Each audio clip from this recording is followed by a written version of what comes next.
Folks, a huge election this year, not just on the federal level, but also your gubernatorial races, your state senate, your state rep, congressional races, and the Service Employees International Union. They're going to be doing their part. They represent some 2 million workers across this country, and they announced plans to spend $200 million on this campaign. We're joined right now by SEIU Secretary Treasurer April Verrett joins me right now. Glad to have you here. So let's break this thing down. So this is a huge outlay. And for folks who don't understand the various unions, they hear AFL-CIO, AFSCME, SEIU, UAW, and so ABC. Yeah, we go CWA. We can keep going.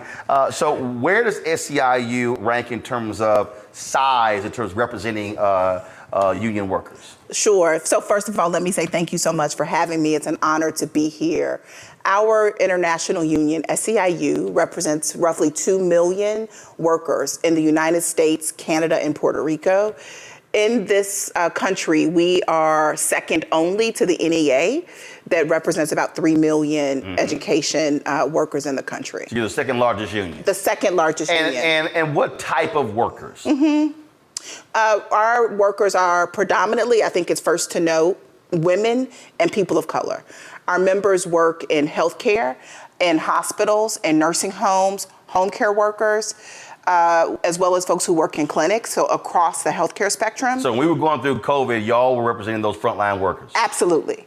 And in addition to healthcare workers, we represent a gamut of folks who work in the public sector at the state, the county, municipal levels, as well as in what was previously public work that is now publicly funded, but operated privately. So group homes, social service agencies. And then we also represent folks in the service sector, property service workers, as we call them, cleaners, security officers, folks who work in the nation's airports. And so let's talk about this campaign. What is it going to involve? What is it going to entail? Our campaign that we've really started to kick off a year ago is aimed at targeting 6 million. We call them high opportunity, others call them low propensity voters, primarily voters of color in key battleground states across the country. And we know that when we talk to voters of color, young voters, immigrant voters, we can change the game. And these are the voters that the Biden-Harris ticket, as well as other down ballot Democrats, have to turn out in record numbers if they're going to win in November. And when you say talk to them, we've said this numerous times. Numerous times we've said this, that part of the issue is that and Terrence Woodbury's research shows it, Cornell Belcher's polls show it, and these focus groups, that these voters, one, don't know what's been done, but then once informed what's been done, then they have a completely different view of the candidates. That's right. And it's I believe these voters need to be talked to by folks they trust and that can speak to them in ways that they understand. Culturally competent, right? How are we sending folks out canvassing who look like them, who are from their communities, who do the same work that they do? It's not just a commercial, it's not just a posting on social media, it's me looking you in your eye and saying, I come from where you come from, and we are in this, and we gonna do this together. But also what I say is connecting the dots. So perfect example, and I've said this to the Biden-Harris campaign, you could spend millions of dollars if you want, running 30-second, 60-second ads. But the reality is you actually have to walk people through and explain this policy, Build Back Better, the infrastructure bill, how these things have made an impact, which means, and what I've said on this show, what I've said to them, I said how I see it. I said me personally, I said January to August should be what I call an education enlightenment campaign where you're hosting conversations nationwide. You're in these various places. You're talking to community groups and literally saying, no, what are your questions? And then this is what has been done. And giving folks that sort of data, you don't get that in campaign commercials. It has to be this vigorous education engagement process. That is continuous. Right. That doesn't just exist from Labor Day to Election Day. Like you said, it starts in January. We've already talked to 900,000 voters since the end of last year, because we knew we had to start early with that education. We've had roundtables, we've done focus groups, and here's the deal. We've laid out, this is what the Biden administration has done. And voters have looked at us and said, no, they didn't. We don't believe you. That didn't happen. Because they didn't hear it. Because they didn't hear it. And they don't feel how it has impacted their lives. So we have to not only educate them, but help them connect the dots, as you just said, right, on how it has real impact on how they live. Absolutely. And so your target, you said 6 to 9 million? 6 million voters. 6 million voters. Mm-hmm. And have you identified where, what states? So we are in the battleground states where you would expect us to be. Michigan, Wisconsin, Pennsylvania. We also have large constituencies in California and New York where the House will be decided. So we're going to do work there in those congressional districts. We're also going to play in states that are key to maintain control of the Senate. Ohio, Montana. Right. We're also going to do work in Georgia, North Carolina, because we believe we can't leave the South behind. Because also, and again, because when you're talking about, and again, this is what, again, trying to get people to understand. Yeah. First of all, if you don't focus on Tester in Montana, yes, Brown in Ohio, yes, the race in Nevada, and yes, the race in Arizona, yes, then you can't control the United States Senate. Mm-hmm. You've got the race in Texas. Some polling show all red is tied with Cruz. Cruz won by 2.5 points. So then the question is, okay, how do you get folks out there? You got some 2.9 million eligible black voters in Texas. You got 75% of young voters 30 and under who didn't even vote in the 2022 midterms, and Beto O'Rourke was running for governor. And so there are pickup opportunities if time, energy, and money is invested in those places. That's exactly right. And we got time, we got energy, and we got a little bit of change. And so we are going to make sure we invest our resources in the places where we feel like we have the most impact, where we have a strong base of members, where we have strong ties with civil rights groups and civic participation groups that are on the ground with us. And we think that we are poised to help make a difference in this election. We did, and this was something, and it was interesting. I was on the phone earlier with Virginia House Speaker Don Scott, and we were talking about what we did last fall. And so Don saw what I did in Georgia with Warnock. He said, hey, I want you to do that for us. So what they then did is they came to us and they said, hey, we want to advertise on your network, but we also want you to bring your show to Virginia. These are the 5 cities we're looking at. We're targeting African Americans, broadcast the show from there, create it sort of in a town hall sort of way. We had every candidate who was in those House races on, and most of them won. But what was interesting, there were people who were telling him, okay, why are you doing that? This makes no sense. He said, you don't understand. He said, you're focused on 75 or 80 or 100 who showed up at the town hall. Mm-hmm. He said, but thousands saw the video, mm-hmm, and they saw the clips. And so he was trying to explain to them, you have to campaign differently. Yeah. He said, if you run a campaign, you're just dumping all of your money on television. He said, that ain't gonna do it. How do you reach voters in a totally different way? And they got so much feedback from people who said, hey, I was at work, I couldn't get off to 10, but I watched it online. Mm-hmm. I saw the restream, I saw the clips later. And that's sort of the thing that we're trying to explain to a lot of these campaigns and a lot of these consultants who are so locked on television. And I keep saying, you got a totally different world now with voters than you did 10, 20 years ago. Mm-hmm. And COVID changed a lot of that as well, how we are now engaging. And so it's not just about, getting somebody on MSNBC, ABC, CNN. No, you've got influential podcasts and other digital platforms that are reaching people. Look, the reality is that part of the reasons election costs so much is because there are people making money hand over fist right? Trying to tell candidates, this is what you got to do to get somebody's vote. And so much money is made by consultants and folks who produce television commercials and mail pieces. And I'm not mad at them, right? You know, get your bag. But we also, as you just talked about, have to go where voters are. So we will see our money spent making sure we can talk to people on the doors, we can reach them on the telephones, and yes, we can reach them through their social media platforms. We can reach them through the places where they go to receive their news. And we want to make sure we leave something behind. Like, this isn't just about mobilizing voters. This is about mobilizing and creating power in our communities that live beyond elections, because we also have to be full participants in our democracy, not just as voters, but as citizens who demand more from their government. And that happens right after the election. Questions from our panelists.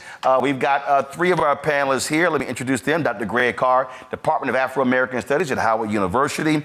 Rebecca Carruthers, Vice President, Fair Election Center out of Washington, D.C. Gavin Reynolds, contributor with The Root and former speechwriter to Vice President Kamala Harris, New Haven, Connecticut. Rebecca, your question first for April. Hey, April, it's good to see you. I was on Capitol Hill all day with the Black Women's Roundtable. I was with activists from all across the country, and especially the battleground states that you just mentioned. Now, I'm excited to see that SEIU is going to spend $200 million. How much of that money is going to go to Black-led organizations or organizations that are doing specific work and are boots on the ground? Or is the majority of this ad buy going to direct mail into like some of the traditional campaign vendors? So thanks for the question, and shout out to my girl Melanie Campbell at the Black Women's Roundtable.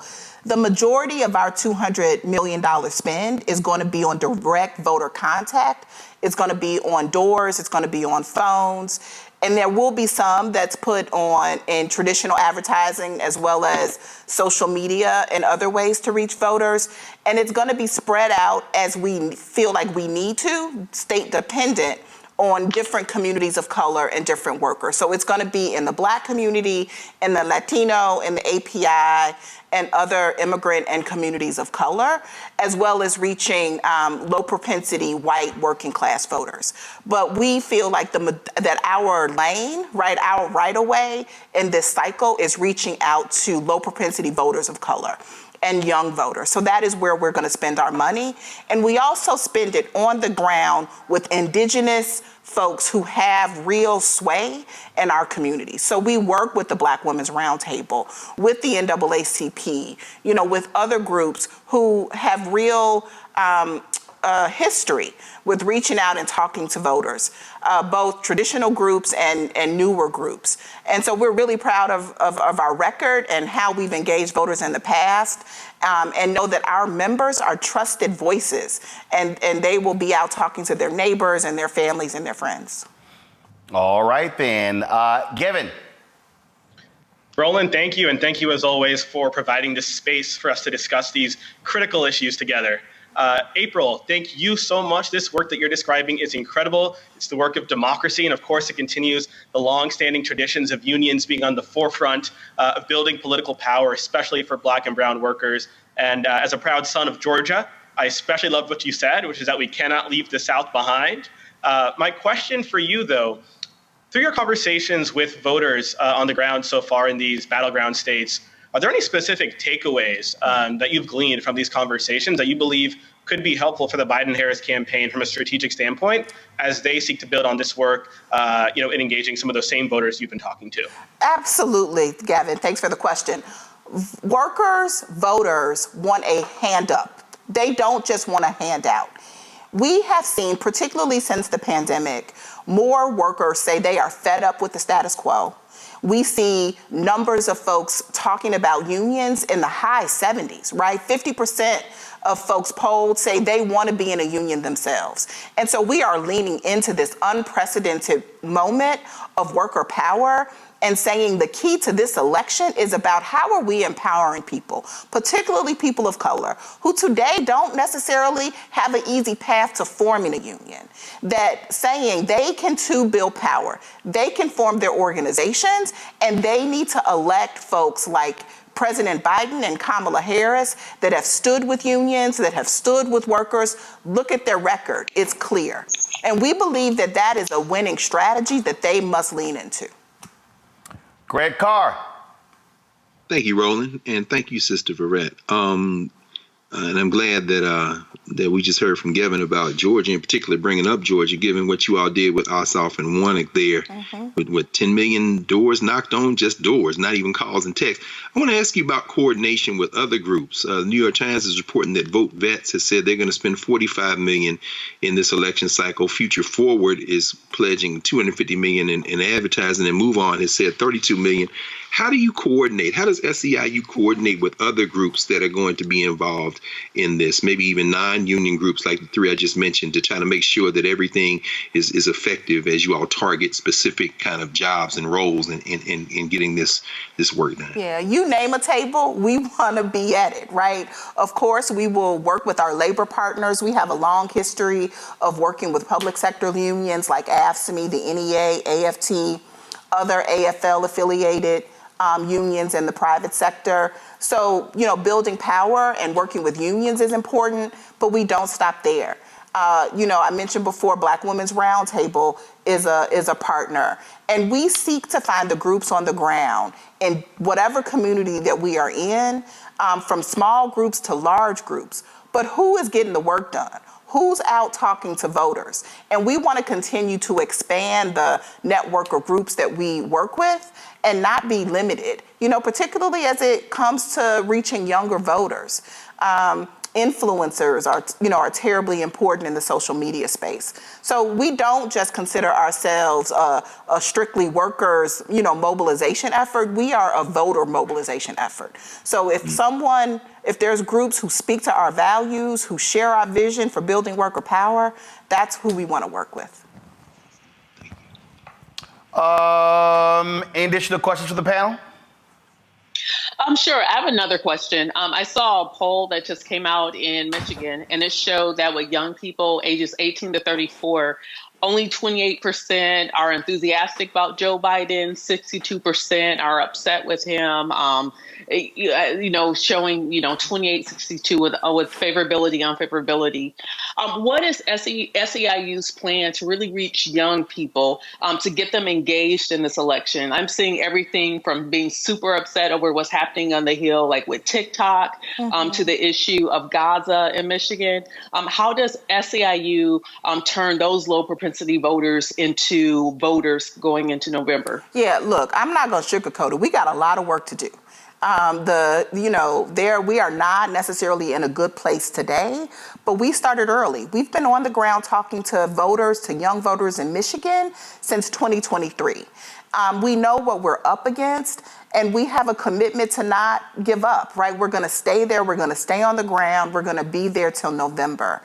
And I think part of what we have to do is we'll hit the doors and we'll knock phones and we'll, do the calls. But how do we go to where young people are? We got to find them in their natural habitats where they gather more often, than not nowadays. That's on, social media and virtual spaces. But we also got to go into the communities where young people are and find folks who want to be a part of this with us, right? You find the right young person who's motivated to get their peers out. Like, that's how you begin to build networks amongst young people in communities. And so we will do that, right? I think we also have to be, open and listen. Like, young people can tell us what motivates them, where they need to go, where we need to go, where they want us to be. And so we'll do that. I don't pretend to have all the answers. What I pretend to have is a little bit of money that I'm willing to put behind the work and work with people who know more than I know to figure it out. All right, then. So we certainly appreciate it. And I'm also reading, so your head of the SEIU is stepping down in May. You're running for president? I will be standing to be the next international president of our union at our convention in May. All right. So they vote the convention in May? Yes, sir. And where's it going to be held? Our convention is in Philadelphia. Okay. All right, then. Well, hopefully next time you come back, it'll be President April. Well, have me back. Okay. All right. We'll appreciate it. Thank you. Thanks a bunch. Thank you.